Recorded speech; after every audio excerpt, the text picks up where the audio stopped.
Assalamualaikum and hi everyone. This is our group presentation for the budget tracker for our math assignment. We are from group 19. In group 19, we have 4 members, which is me, Muhammad Sabri Ehsan, Muhammad Izun Najmi bin Abdul Majid, Wan Muhammad Fawaz bin Wan Azhar, and Luqmanul Hakim bin Yunizam. In this presentation, we will show you how discrete mathematics is the hidden logic of your wallet. We can use function to know where an item belongs through many to one mapping. We can use graph, knowing how the money move through directed transactional flow. And lastly, we can use trees in how we visualize the structure, of the structure overall budget health. Okay. Step 1, sorting the chaos. For this step, I will transfer to my next group member, which is Izul. Assalamualaikum warahmatullahi wabarakatuh.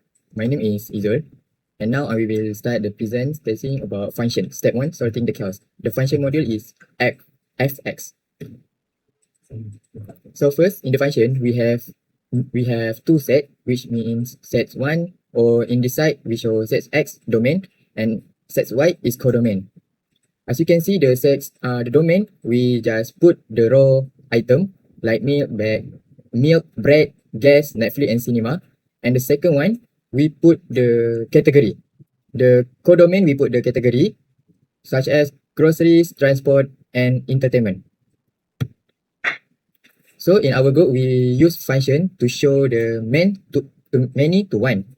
As you can see, we make the function from set domain many to one in codomain. Milk, bread, go to the grocery. Gas to transport, Netflix and cinema to entertainment. Why we choose many to one is you can see the difference in one to one and many to one. But for our groups, we can see the last point, budgeting verdict. As you can see, the grocery items, not just one. So that means if we use one to one, like if we use one to one, the items and the category will have so many, like one from domain have the same codomain in the set codomain.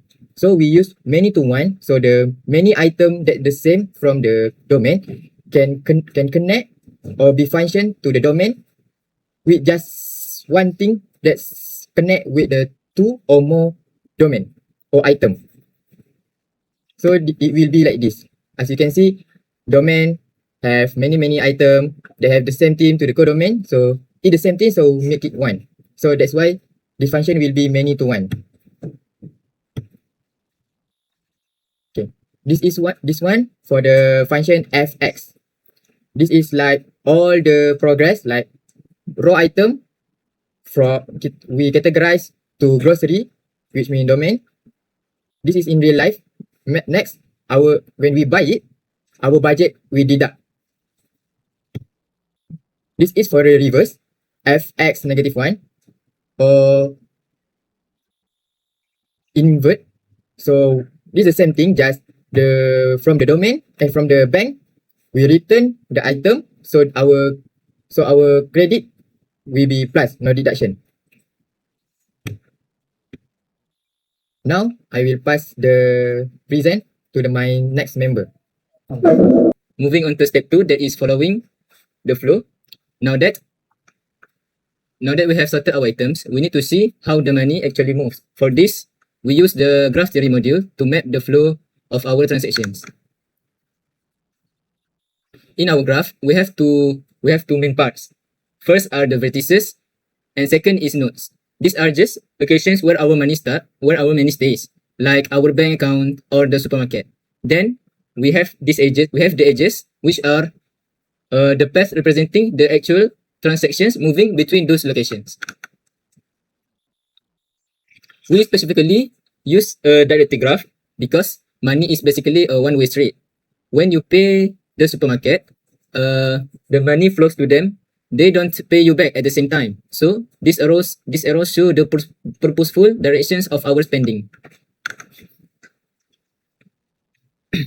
If we look at our main bank account, it acts as our central hub. It has a in degree of 1 for our salary coming in and an out degree of 3 for all our expenses going out. Mathematically, this is the system's bottleneck. If this node fails or goes to 0, the whole network stops. Finally, since computers can see our diagrams, we translate the graph into an adjacency matrix. It is just a table of 1 and 0. A 1 proves a transaction path exists, and a 0 means it doesn't. This is how we turn our visual flow into our actual computer code. Next, I will pass it on to the next member, which is Luqmanul Hakim. Assalamualaikum warahmatullahi wabarakatuh.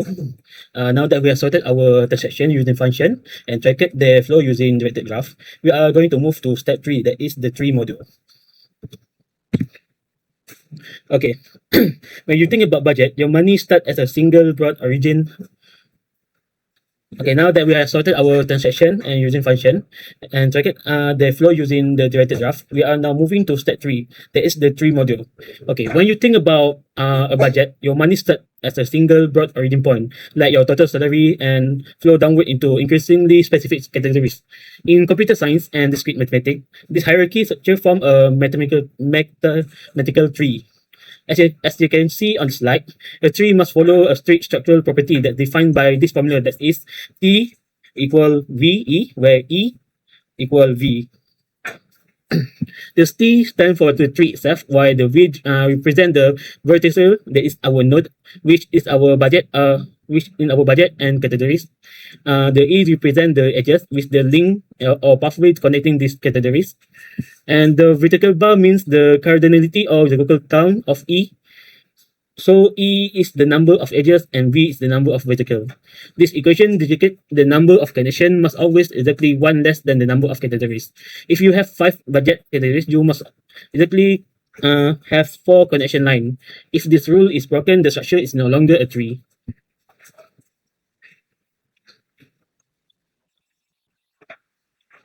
As you can see on the slide, we have the tree itself, that is our tree. The first thing you can see is the budget, that's the root, the single source of truth, and the starting point of our capital allocation. Meanwhile, you can see the categories, that is the branches, like groceries, housing, and entertainment, while the leaf represent our endpoint in our hierarchies, such as milk, Netflix, and Uber. Why a tree and not just a graph? So why do we need a tree structure instead of just sticking with a standard graph? It comes down to the basic accounting logic and to prevent the system from crashing. At the very top of our tree, we have the root, which represents our total monthly budget. This is our single source of truth where all capital allocation begin. A true mathematical tree is acyclic, meaning it's absolutely no loop. This pure hierarchical top-down flow guaranteed that every single dollar has definitive final destination and clear, traceable lineage. If we use the regular cyclic graph, our money could illogically look back on itself. For example, if saving roll into entertainment and entertainment somehow look back into the primary income, it would create an infinite recursive loop. This will completely break our tracker and counting calculation. Okay. Last is the exactly one path rule. Okay, to bring us to our final core rule, the exactly one path rule. In mathematical tree, every single subcategory or purchase has exactly one unique path back to the root. If a transaction have 2 paths, say a gas purchase to route back to both transport and business expense simultaneously, the system would double count the expense by forcing a tree structure. We mathematically prevent contraction and ensuring our financial tracker remain completely accurate and error-free. Okay. Goes back to my friend Sabri. Thank you, Luqmanul Hakim. So to summarize, first we have function, which to organize chaotic daily inputs into one clean categories using a many-to-one mapping, composition for automation, and inverse for refunds. And second, we have graph theory map, how those categorized transaction flow to the broader financial ecosystem using directed edges, vertex degree analysis, and adjacency matrix for computation. Together, discrete mathematics turns your spending habit into programmable, trackable reality. That is the hidden logic of your wallet. That's all from our group. Thank you for watching.